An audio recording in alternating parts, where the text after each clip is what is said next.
திரு மாப்பிள்ளை அவர்களுக்கு வெக்கம், மானம், ரோசம் எதுவுமே இல்லை. எல்லாத்தையும் ஊத்து விட்டாரு. என்னைக்கு அரசியலுக்கு வந்தாரோ அரசியல் பேசிருக்கீங்க, அவங்களுக்குள்ள பேசி இருப்பாங்க. நாங்க யாரும் கூட போகல.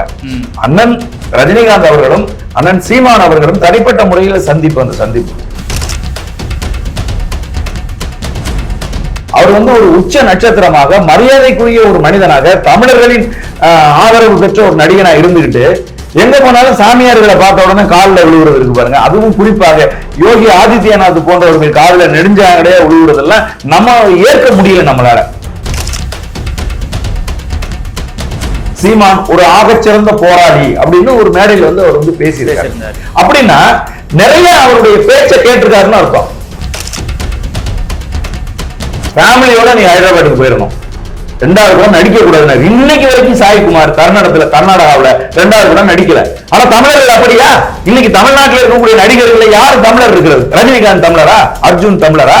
பிரபுதேவா தமிழரா? பிரகாஷ் ராஜ் தமிழரா? தமிழ் மக்கள் தானே ஆதரிக்கிறாங்க. இது திமுக காரங்க நடத்துற பள்ளிக்கூடத்துல எல்லாம் இந்தி கற்பிக்கலையா? நான் சவால் விடுறேன். அவர் படம் நடிச்சா நாங்க அப்படி எப்படிங்க வேட்டையன் படத்தை எப்படியா பார்த்தாரு?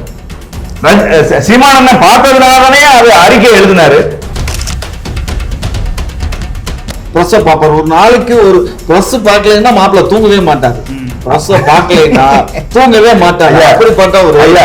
ஏன் இப்ப 24 மணி நேரம் ஆயிடுச்சு சந்திச்சு ஏன் இன்னும் பிரஸ் பார்க்க?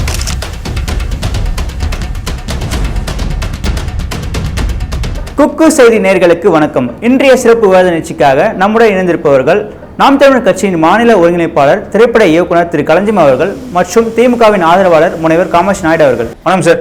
வணக்கம். திரு ரஜினி அவர்கள் சீமான் அவர்களை சந்திச்சிருக்காங்க. இந்த சந்திப்பை நீங்க எப்படி பாக்குறீங்க? ஏன்னா ஒரு ஃப்ரெண்ட்ஷிப்பா அவர் ஒரு உச்சபட்ச நடிகர், இவர் முன்னாள் நடிகர், இயக்குனர், ஒரு கட்சியினுடைய தலைவர்.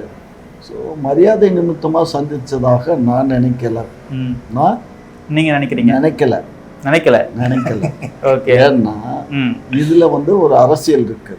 நீண்ட நெடுங்காலமா ரஜினி அவர்களை பிற மாநிலத்திலிருந்து இங்கே திரைப்படத்தில் நடித்து இங்கே பொருளீட்டி இதெல்லாம் கொள்ளையடித்து அங்கே கொண்டு போகிற ஒரு கூட்டத்தில் இவர் ஒரு முக்கியமான தளபதியாக இருக்கார். அவர் திரைப்படம் எடுக்கிறதும் இல்லாமல் இப்போ அரசியலுக்கு வர்றாருன்னு சொல்லி கழுவி எந்த அளவுக்கு கழுவி ஊற்ற முடியுமோ காதை பொத்துற அளவுக்கு பேசினார்.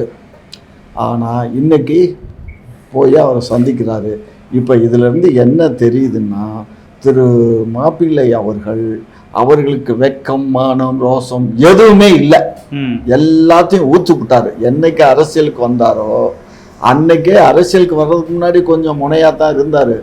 அரசியலுக்கு வந்ததுக்கு அப்புறம் எல்லாத்தையும் உதிர்த்துட்டு இல்லை போயார். அதான் உண்மை ஐயா. அதுக்கு எதுவுமே இப்ப கிடையாது. நான் குறுக்கிட்டதுக்கு மன்னிங்க. சொல்லுங்க. என்ன சொல்றேன்னா, அண்ணன் சீமான் அவர்கள் நீங்க சொன்ன மாதிரி கல்விகள் ஊத்தல.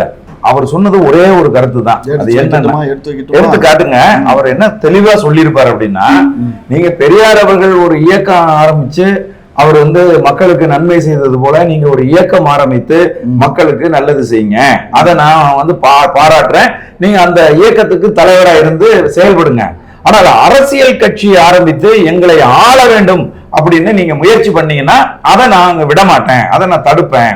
ஏன் என்று சொன்னால், கடந்த 60 ஆண்டு காலமாக மாற்று தேசிய இனத்தை சேர்ந்தவர்கள் இந்த நிலப்பரப்பை ஆண்டதுனாலதான் என் தாய்மொழி தமிழ் மொழி கல்வியிலிருந்து வெளியேற்றப்பட்டு இன்றைக்கு 2 தலைமுறை பிள்ளைகள், தமிழ் எழுத படிக்க தெரியாத பிள்ளைகள் உருவாகியிருக்காங்க. இப்ப அதை மீட்க வேண்டிய தேவையும் அவசியமும் எங்களுக்கு இருக்கிறதுனால, நீங்க மராட்டிய மாநிலத்திலிருந்து கர்நாடகாவில் பிறந்து வளர்ந்து தமிழ்நாட்டுல பேரும் புகழும் அடைந்திருக்கீங்க. அதுல எங்களுக்கு மாற்றுக்கிறது கிடையாது. இன்னும் நீங்கள் தொடர்ந்து படங்கள் நடிங்க.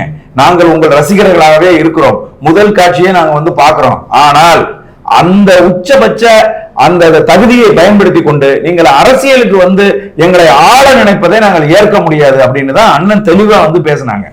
மற்றபடி அவரை குறைந்த வார்த்தையாலோ அல்லது மோசமான விமர்சனங்களையோ அண்ணன் செந்தமிழன் சீமான் அவர்கள் ஒருபோதும் முன் வச்சது இல்லையா. சார் இது வந்து நீங்க சொல்றத பார்த்தா இது வந்து ஒரு நார்மல் சந்திப்புன்றதான் நீங்க நிறுவ வரீங்களா? இல்ல, இப்ப நான் என்ன கேக்குறேன், அண்ணன் செந்தமிழன் சீமான் இன்றைக்கு தவிர்க்க முடியாத ஒரு அரசியல்வாதியா இருக்காரு. ரஜினிகாந்த் அவர்களை பொறுத்தளவுல அப்பப்ப அரசியலுக்காக குரல் கொடுத்திருக்காரு. புரியுதுங்களா? 96ல ஜெயலலிதா அம்மையார் அவர்களை எதிர்த்து கலைஞர் கருணாநிதி அவர்களுக்கு ஆதரவு தெரிவித்து குரல் கொடுத்தார். புரியுதுங்களா? அது போல அவர் வந்து தூத்துக்குடியில துப்பாக்கி சூடு நடந்த போது அந்த இடத்துக்கு போய் அந்த இதெல்லாம் ஆய்வு பண்ணிட்டு வந்து அந்த போராளிகளுக்கு எதிரான கருத்தை வந்து முன் வச்சார். அதை நாங்கள் கடுமையா எதிர்த்தோம். புரியுதா உங்களுக்கு? நாங்கள் திரு ரஜினிகாந்த் அவர்களை கடுமையா எதிர்க்கிறதுக்கு நிறைய காரணம் இருக்கு.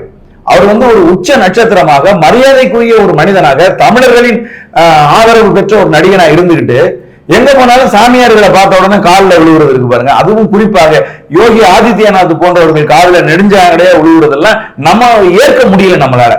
ஏன்னா நம்ம ஒரு உச்ச நட்சத்திரமா பாக்குறோம், உயர்ந்த இடத்துல வச்சு அவரை பாக்குறோம்.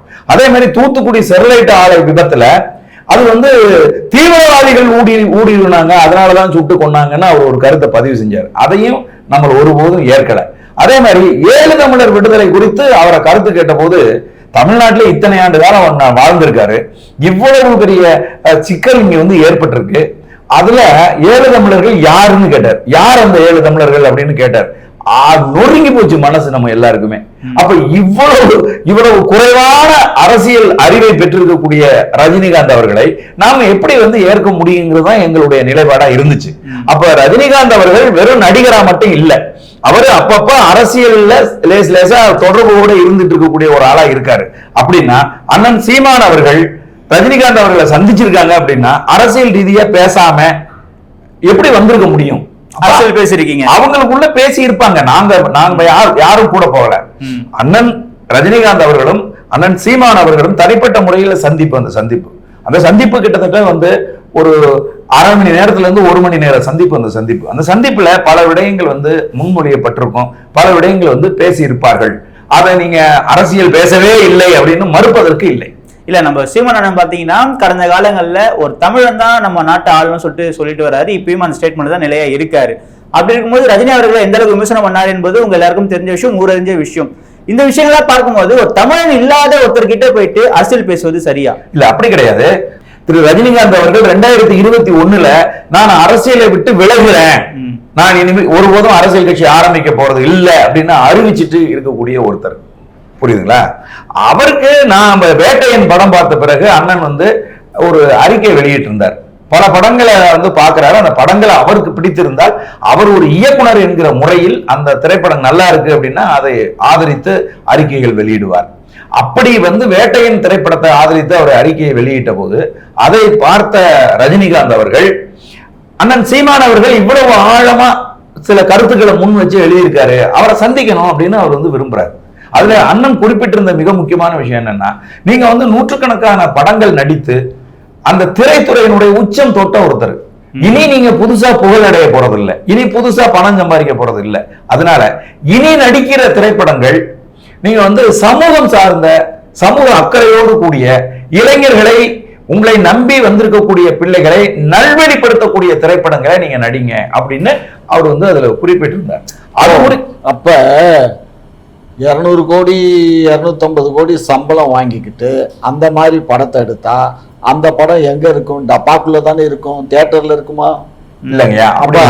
அப்ப வந்து என்னன்னா இப்படி ஒரு வழியில மட்டம் தட்டுறது. அதாவது என்னன்னா நீங்க அந்த மாதிரி சமூக அக்கறை உள்ள படத்தை எடுத்து நாசமா போ அப்படின்னு சொல்றதுக்கு அதுக்கு ஒரு ஆலோசனை பாத்தீங்களா? இல்லையா? இவ்வளவு கெட்ட எண்ணம் பாருங்க ஐயா. அப்படி கிடையாதுங்க. ஒரு கலைஞனுக்கு இந்த சமூகம் குறித்த அக்கறை வந்து இருக்கு. வெறும் வந்து பணம் சம்பாதிக்கிற தொழில் மட்டும் சினிமா கிடையாது. சினிமா என்பது ஒரு மக்கள் ஆயுதம், பேராயுதம். பல நாடுகளில் இது பெரிய ஆயுதமா பயன்படுத்தப்பட்டிருக்கு அரசியல்ல. அப்படிங்கும் போது உங்களை நம்பி நீங்க சொல்றதெல்லாம் கேட்கிற நீங்க ரஜினிகாந்தை பொறுத்தவரை பாத்தீங்க அப்படின்னா மஞ்ச பேண்ட் கருப்பு சட்டை போட்டிருந்தாரு, உடனே வந்து ரோட்ல எல்லாம் மஞ்சள் பேண்ட் கருப்பு சட்டை போட்டுருங்க. இது வந்து இந்த காம்பினேஷன்ல யாருமே பொது வெளியில பயன்படுத்தவே மாட்டாங்க. ஆனா ரஜினிகாந்த் போட்டதுனால பயன்படுத்துறாங்க. அப்படிங்கும் போது அவர் சொல்லுகிற கருத்துக்களை மக்கள் ஏற்கணும் அப்படிங்கிறதுக்காக நம்ம சொல்றோம். ஐயா சொல்றது மாதிரி அவரை மட்டம் தட்டி அவருடைய மார்க்கெட்டை வீழ்த்தணுங்கிற ஒரு ஐடியான்னு சொல்றாங்கல்ல, இது வந்து ஏற்புடையது இல்லை. அதனால இப்போ அவர் 1 மணி நேரம் வந்து அண்ணன்கிட்ட பேசியிருக்காரு அப்படின்னு சொன்னா என்ன மாதிரியான கருத்துக்களை முன்வைத்து திரைப்படங்களை எடுக்கலாம், எப்படியான திரைப்படங்கள் வந்து இங்க வந்து போகுது அப்படிங்கிறது குறித்து அவர் வந்து பேசியிருக்கலாம். இன்னைக்கு இருக்கக்கூடிய அரசியல் சூழல்ல இதே ரஜினிகாந்த் அவர்கள் மேடையில பேசும்போது சீமான் அவர்கள் இன்றைக்கு நான் பார்க்கிற அரசியல்வாதிகளில் சீமான் ஒரு ஆகச்சிறந்த போராளி அப்படின்னு ஒரு மேடையில வந்து அவர் வந்து பேசியிருக்காரு. அப்படின்னா நிறைய அவருடைய பேச்சை கேட்டிருக்காருன்னு அர்த்தம். இன்னைக்கு நான் சொல்றேன் உங்களுக்கு, எதிரியாக இருந்தாலும் அது ஐயாவா இருந்தாலும் சரி, எங்க அண்ணன் செந்தமிழன் சீமான் அவர்களுடைய பேச்சை கேட்காமல் இந்த காதுகள் இருக்க முடியாது. அந்த அளவுக்கு தொடர்ச்சியா ஊடகவியலாளர்களை சந்திக்கிறாரு, தன்னுடைய கருத்தை துணிச்சலா மக்கள் மத்தியில விதைச்சுக்கிட்டே இருக்காரு. ரஜினி அவர்கள் கட்சி தொடங்கும் முன்பு பாத்தீங்கன்னா கொள்கையில மாறுபட்டு முரணாதான் சீமான் அவர்கள் கருத்தரிச்சிருந்தாரு. கொள்கையில வேறுபட்ட ரஜினி அவர்கள் கிட்ட போயிட்டு சீமான் அவர்கள் அரசியல் பேசுவது எந்த விதத்துல வந்து சரி நம்ம எடுத்துக்கிறது? தம்பி, கொள்கையிலேயே வந்து அடி வாங்குது இல்ல? இல்லங்க தம்பி, கொள்கை என்ன அப்படின்னு கேட்டீங்கன்னா, யார் வேணாலும் இங்க வாங்க, இந்த நிலப்பரப்பில் நீங்க வாழுங்க, இங்க வியாபாரம் பண்ணுங்க, வேலை செய்யுங்க, என்ன வேணாலும் செய்யுங்க, உங்களுக்கான உயரிய பாதுகாப்பை கொடுக்க வேண்டியது எங்களுடைய பொறுப்பு. ஏன் அப்படின்னு கேட்டீங்கன்னா, நாங்கள் தமிழ் நேஷனாலிட்டி, நீங்க தமிழ்நாட்டினுடைய சிட்டிசன், குடிமகனா யார் வேணாலும் இங்க இருங்க, சிட்டிசன் ஆஃப் தமிழ்நாடு, உங்களுக்கு உயரிய பாதுகாப்பை தமிழ் நேஷனாலிட்டி கொடுக்கும். ஆனால் இங்க குடிமகனாக வந்து இருந்து கொண்டு எங்களை ஆட்சி அதிகாரம் செய்யணும் அப்படின்னு நினைக்காதீங்க. ஏன்னா நாங்கள் கடந்த காலங்களில் மிக மோசமான அனுபவங்களை அனுபவிச்சிருக்கிறோம். புரியுதுங்களா? அதனால அந்த அனுபவத்தின் அடிப்படையில் இருந்து நம்ம சொல்றோம், இந்தியாவில் இருக்கிற தேசிய இனங்கள்ல அந்தந்த மாநிலத்தை அந்தந்த தேசிய இனம் தான் ஆட்சி செய்யுது. மாத்தி யாராவது ஒரு மாநிலத்துல அந்த மாநிலத்தினுடைய மக்கள் இல்லாம வேற ஒரு மாநிலத்திலிருந்து வந்தவங்க ஆட்சி செஞ்சாங்கன்னு ஒரு உதாரணம் சொல்லிடுங்க பாப்போம். அது முடியவே முடியாது. இன்னைக்கு ரஷ்யா சுக்கல் நீரா உடைஞ்சதுக்கு காரணமே அவங்க ரஷ்யர்கள் மற்ற தேசிய இனங்கள் மீது செலுத்திய செல்வாக்கு தாங்காம தான் அந்த நாடே சுக்கல் நூறா போச்சு. ஆனா தமிழர்கள் வந்து எவ்வளவு சகிப்புத்தன்மை கொண்டவர்கள் அப்படின்னு கேட்டீங்கன்னா, யாதும் ஊரே யாவரும் கேளீர் அப்படிங்கிற தத்துவத்தின் அடிப்படையில், அந்த அறத்தின் அடிப்படையில் இங்க யாரு வந்தாலும் இங்க வந்து கலைஞர்களா ஏற்கிறோம், இங்க யாரு வந்தாலும் ஆட்சியாளர்களா ஏற்கிறோம். இப்ப உங்களுக்கு உதாரணம் சொல்றேன் பாருங்களேன். மராட்டியத்துலதான் இந்தி சினிமா இருக்கு, மெயினா அங்கதான். ஆமா, ஏன்னா இந்தி சினிமா அப்படிங்கிறது எங்க இருக்குன்னா பாம்பேல தான் இருக்கு. பாம்பே எங்க இருக்குன்னா மராட்டிய மாநிலத்துல இருக்கு. நல்லா கேட்டுக்குங்க, இந்தி சினிமாவில் நடிக்கிற ஒரு நடிகன் மராட்டி சினிமாவில் நடிக்க முடியாது.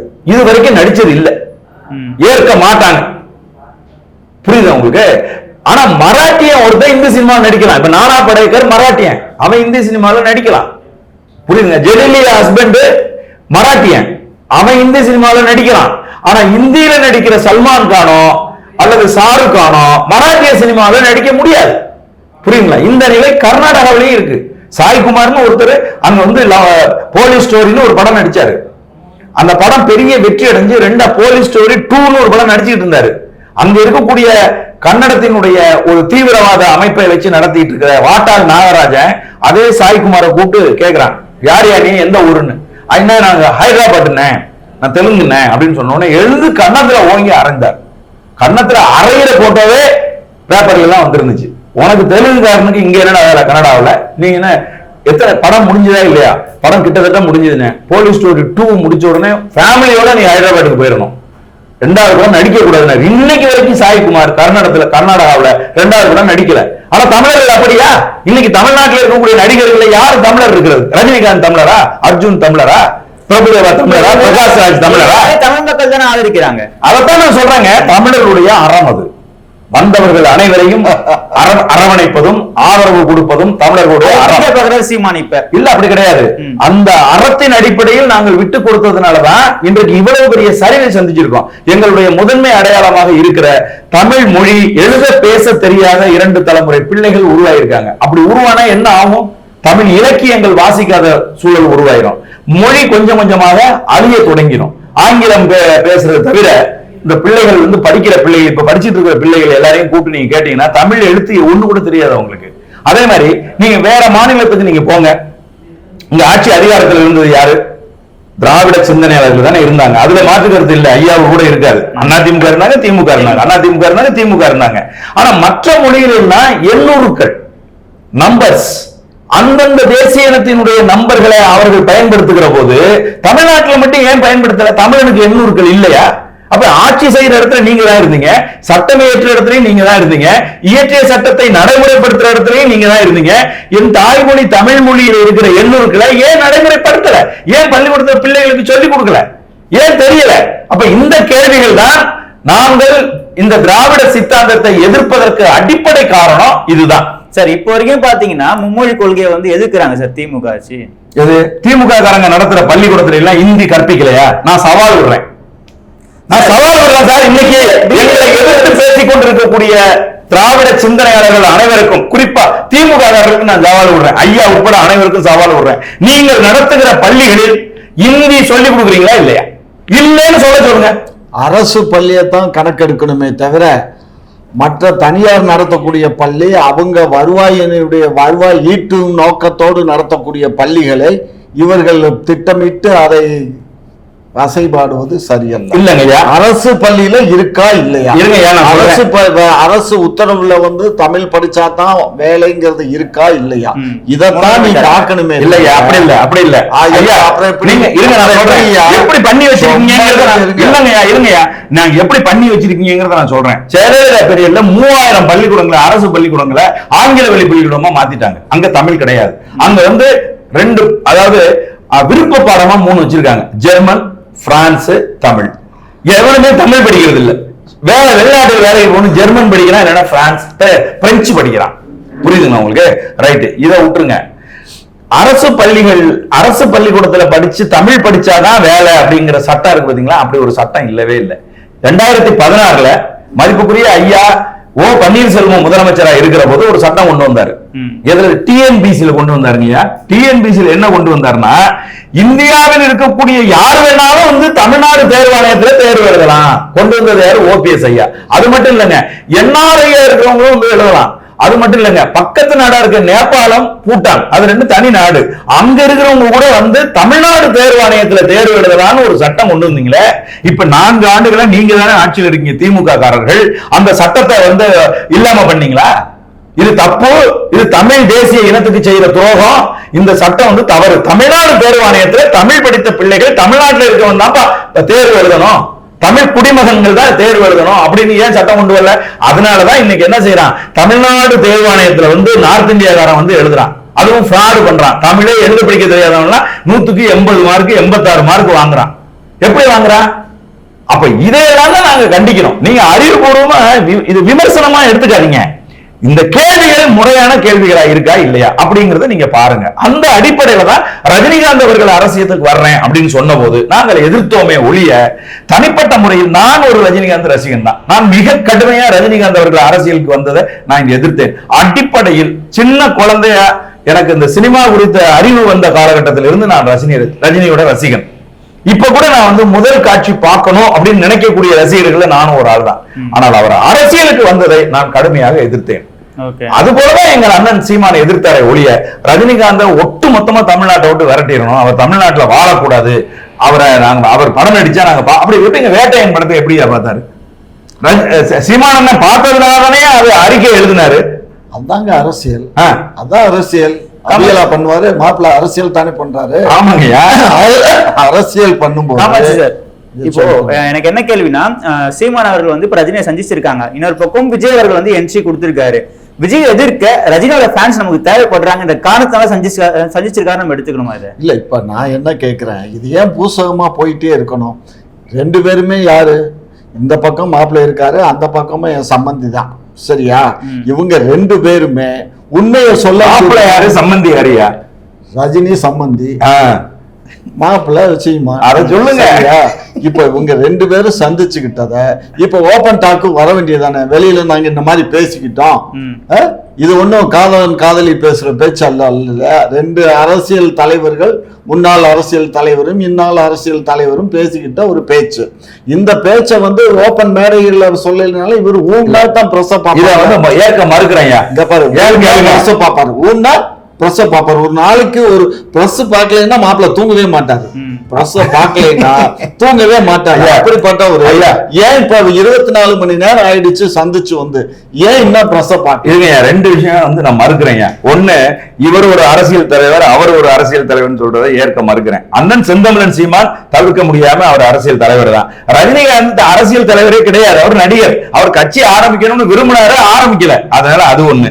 ரெண்டாவது, அண்ணன் சீமான் அவர்களுக்கு ஊடகவியலாளர்களை சந்திக்கலன்னா தூக்கம் வராதுன்னு சொல்றதை நான் ஏற்க மறுக்கிறேன். காரணம் என்னன்னா, ஊடகவியலாளர்கள் தான் அண்ணன் செந்தமிழன் சீமானை பார்ப்பதற்கு துடியாய் துடிக்கிறார்கள். அவர் எங்க போனாலும் அவர் பின்னாடி வந்துகிட்டே இருக்காங்க. கிட்டத்தட்ட நான் சொல்றேன் பாருங்களேன், அச்சரம்பாக்கம்னு ஒரு ஊருங்க. அந்த ஊர்ல இருந்து ஒரு 10 கிலோமீட்டர் இருக்கும். 10 கிலோமீட்டர் தள்ளி ஒரு குக்கிராமத்துல ஒரு 40 குடும்பங்கள், இருளர் குடும்பங்கள் வாழுது. அந்த குடும்பங்களை அங்கிருந்து அகற்றணும், அது நீர்பிடிப்பு பகுதியில் இருக்குன்னு சொல்லி இந்த திமுக அரசு வந்ததுக்கு அப்புறம் அவர்களுக்கு ஒரு பெரிய நெருக்கடியை கொடுக்குது. அதை கேள்விப்பட்டு அண்ணன் சென்னையில இருந்து கிளம்பி இங்க இருந்து எவ்வளவு தூரம் யோசிச்சு பாருங்க. அவ்வளவு தூரம் போய் அந்த கிராமத்துல இறங்கி நிக்கிறாரு. அங்க வர்றாருன்னு தெரிஞ்சு எங்களுக்கு முன்னாடியே மாநிலத்தில் இருக்கக்கூடிய அத்தனை ஊடகங்களும் அந்த இடத்துல வந்து நிக்குது. இது யார் தப்பு? அப்ப ஊடகங்களை சந்திக்கிற அளவுக்கு திறந்த போக்கு, அரசியல்ல திறந்த மனநிலையோடும் ஆழ்ந்த அரசியல் அறிவோடும் நுட்பமான பார்வையோடும் செந்தமிழன் சீமான் அவர்கள் இருக்காங்க. பயப்படுறாங்க. இப்ப நம்ம மாநிலத்தினுடைய முதலமைச்சர் ஊடகத்தை சந்திப்பாரா? சந்திக்க மாட்டார். சந்திச்சு கேள்வி கேட்டா பதில் தெரியாது. இந்தியாவினுடைய பிரதம மந்திரி இதுவரைக்கும் 15 ஆண்டு காலம் அவர் வந்து ஆட்சி 3 தடவை வந்திருக்காரு. இதுவரைக்கும் ஊடகத்தை சந்திச்சிருக்காரா? சந்திக்கல. ஏன்? ஊடகவியலாளர்கள் கேள்வி கேட்டா அதுக்கு பதில் சொல்ல முடியாது. ஆனால் அண்ணன் சீமான் அவர்கள் எத்தனை கேள்வி கேட்டாலும் அத்தனை கேள்விக்கும் பதில் சொல்லிட்டு போற ஒருத்தர். ஐயா கேட்ட கேள்விக்கு நான் பதில் சொல்றேன். நேற்று இரவு அவங்க சந்திச்சிருக்காங்க. புரியுதுங்களா? அந்த சந்திப்பு ஊடகவியலாளர்களுக்கு தெரியாது. இன்றைக்கு பொழுது விடிஞ்சிருக்கு. இனிமேதான் அண்ணன் வந்து வெளியில வர போறாங்க. வெளியில வந்தவங்க ஊடகவியலாளர்கள் அவர் பின்னாடி வர போறாங்க. வந்து இப்ப கேள்வி கேட்க போறாங்க. இனிமே பதில் சொல்ல போறாரு. இதுல ஒளிவு மறைவு ஒண்ணுமே கிடையாது. இல்ல இப்ப ஐயா கிட்ட கேள்வி நான் உங்ககிட்டயும் கேட்கிறேன். விஜய் அவர்களை கவுண்டர் அட்டாக் பண்றதுக்காக ரஜினி ஃபேன்ஸ் நீங்க தேவைக்காக யூஸ் பண்ணிக்கிறீங்களோ? இல்ல, அப்படியெல்லாம் ஒண்ணும் கிடையவே கிடையாது. எங்களுக்கு வந்து விஜய் அவர்கள், இப்ப நான் உங்களுக்கு சொல்றேமா, அல்லு அர்ஜுன் ஐயாவுக்கு தெரியும்னு நினைக்கிறேன். தெலுங்குல ஒரு சூப்பர் ஸ்டார்.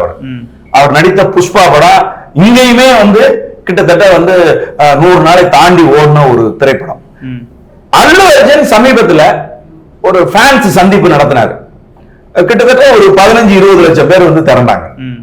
ஒரு சினிமா நடிகனை உச்ச நட்சத்திரமா இருக்கிற போது அவரை பார்க்கணும்னு ஒரு பெரும் கூட்டம் வருது அப்படிங்கிறது, விஜய்க்கு வந்தது ரசிகர் கூட்டம், அது ஒண்ணு அரசியல் சார்ந்த கூட்டம் இல்லைங்கிறது எங்க நொறுங்குச்சு தெரியுமா? அல்லு அர்ஜுன் அதுக்கப்புறமா கூட்டினாரு பாருங்க. அந்த கூட்டத்தை பார்த்த உடனே மக்கள் ஐய, இது வந்து ஒரு நடிகரை பார்க்க வர்ற கூட்டம் இந்த கூட்டம் அப்படின்னு மக்களுக்கு அப்பதான் புரிஞ்சிச்சு. அதனால எங்களுக்கு ஒண்ணு வந்து விஜய்க்கு வந்த கூட்டத்தை பார்த்து நாங்க ஒண்ணும் பயப்படல தம்பி.